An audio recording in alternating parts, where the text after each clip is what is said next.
नमस्कार दोस्तों, स्वागत है इस नए और बेहद खास विश्लेषण में। आज का हमारा टारगेट बिल्कुल क्लियर है। उत्तर प्रदेश का सामान्य ज्ञान, यानी वो बेसिक यूपीजी के जो सिविल सर्विसेज एग्जाम्स क्लियर करने के लिए लिटरली एक गेम चेंजर होती है। तो बिना किसी मेरी और देरी के सीधे मुद्दे पर आते हैं।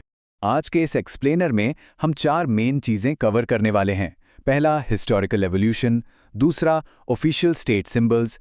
तीसरा, ज्योग्राफी एंड बाउंड्रीज। और आखिर में एग्जाम प्रिपरेशन के बेस्ट रिसोर्सेज। ओके, चलिए शुरू करते हैं। नंबर 1, हिस्टोरिकल एवोल्यूशन, यानी उत्तर प्रदेश का ऐतिहासिक विकास। अब किसी भी स्टेट को आज की डेट में अच्छे से समझने के लिए ना उसके पास्ट में जाना जरूरी होता है। पता है, उत्तर प्रदेश का नाम हमेशा से ये नहीं था। 1836 में इसको नॉर्थ वेस्टर्न प्रोविंसेस यानी उत्तर पश्चिम प्रांत बुलाते थे। फिर 1877 में इसमें आगरा और अवध को जोड़ दिया गया। टाइम आगे बढ़ा, 1902 में ये बना आगरा एवं अवध का संयुक्त प्रांत। उसके बाद 1937 में इसका नाम छोटा करके सिर्फ यूनाइटेड प्रोविंसेस या संयुक्त प्रांत कर दिया गया। और फाइनली 24 जनवरी 1950 को इसे अपना आज का नाम मिला, अपना उत्तर प्रदेश। वैसे एक क्विक फैक्ट और ध्यान रखने वाला है। 1 नवंबर 1956 को इसका पुनर्गठन हुआ था और साल 2000 में इसमें से 13 जिलों को अलग करके एक नया स्टेट बना दिया गया, जो है उत्तराखंड। ओके, अब जैसे जैसे नाम बदलाना वैसे वैसे कैपिटल्स यानी राजधानियां भी लगातार शिफ्ट होती रहीं। 1836 में कैपिटल थी आगरा, फिर 1858 में ये शिफ्ट होकर इलाहाबाद चली गई। इसके काफी सालों बाद 1921 में लखनऊ को पार्शियल यानी आंशिक रूप से राजधानी बनाया गया और आखिरकार 1935 में आकर लखनऊ परमानेंटली और पूर्ण रूप से स्टेट की राजधानी बन गई। यहां एक बड़ा ही मजेदार ट्रिविया सवाल आता है। चलिए सोचिए, उत्तर प्रदेश का वो कौन सा शहर है जो पूरे देश की यानी पूरे भारत की राजधानी बना था, और वो भी सिर्फ और सिर्फ एक दिन के लिए? है ना थोड़ा सरप्राइजिंग? सोचिए जरा। तो इसका जवाब है इलाहाबाद, जिसे आज हम प्रयागराज कहते हैं। हुआ ये था कि 1 नवंबर 1858 को जब ईस्ट इंडिया कंपनी का शासन खत्म हुआ, तब लॉर्ड कैनिंग ने इलाहाबाद के मिंटो पार्क में महारानी विक्टोरिया का मैनिफेस्टो पढ़ा था। बस उसी दिन वहां एक शाही दरबार लगा और केवल उसी एक दिन के लिए ये शहर इंडिया की कैपिटल बन गया था। सच में काफी हैरान कर देने वाला तथ्य है ये।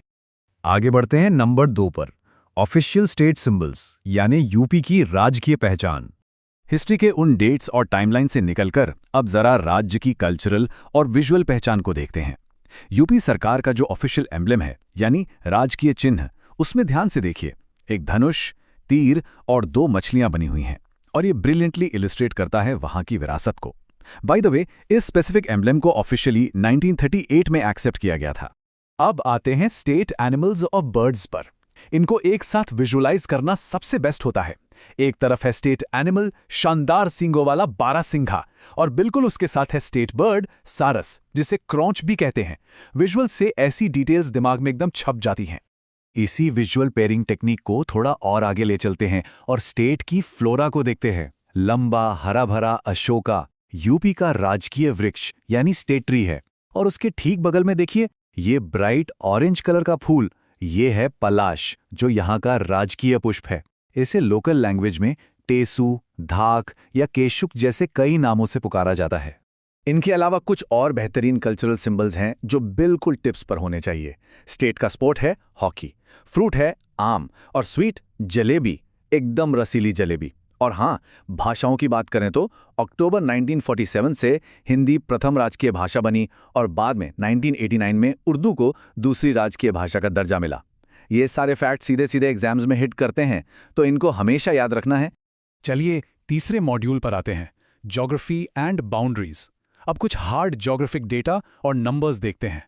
जियोग्राफिकल स्टैट्स की बात करें तो सबसे पहले एक बहुत बड़ा नंबर सामने आता है, 2,40,928 स्क्वायर किलोमीटर। ये उत्तर प्रदेश का टोटल लैंड मास है। पता है इसका क्या मतलब है? इसका मतलब है कि ये अकेला राज्य पूरे भारत के कुल क्षेत्रफल का 7.33% हिस्सा कवर करता है। Massive, right? और हाँ, इसी विशाल आकार की वजह से क्षेत्रफल के मामले में यूपी देश का चौथा सबसे बड़ा राज्य है। इसके आगे सिर्फ 3 ही स्टेट्स आते हैं, पहले नंबर पर राजस्थान, दूसरे पर मध्य प्रदेश और तीसरे पर महाराष्ट्र।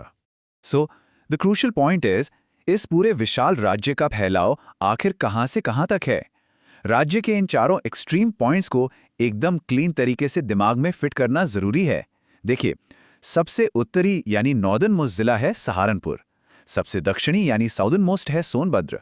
अगर ईस्टर्न मोस्ट यानी सबसे पूर्वी छोर देखें तो वहां बलिया स्थित है, और आखिर में वेस्टर्न मोस्ट या पश्चिमी छोर पर है Shamli. Exam point of view से ये स्पेशल लेआउट बहुत ही ज्यादा इंपॉर्टेंट है। बॉर्डर्स की बात हो रही है तो उत्तराखंड से लगने वाले बॉर्डर को हम बिल्कुल मिस नहीं कर सकते। यूपी के पूरे 7 जिले हैं जो उत्तराखंड के साथ बॉर्डर शेयर करते हैं। अगर हम इनको वेस्ट से ईस्ट की तरफ सीक्वेंशली रिकॉल करें तो ये हैं सहारनपुर, मुजफ्फरनगर, बिजनौर, मुरादाबाद, रामपुर, बरेली और पीलीभीत। इनको बस इसी रिदम में याद करना है।